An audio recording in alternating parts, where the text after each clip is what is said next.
Здравствуйте, меня зовут Адилбекова Жанар.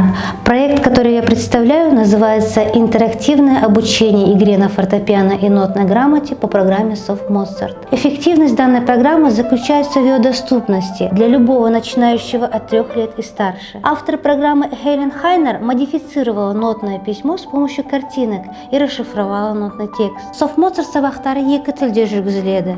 У учащегося, который систематично занимается игрой на фортепиано, разрабатывается мелкая моторика обеих рук, вырабатывается рефлекс, одновременная работа обеих полушарий головного мозга. Я хочу, чтобы обучение данной программы было доступно для детей с инвалидностью, с нарушением опорно-двигательного аппарата и другими заболеваниями.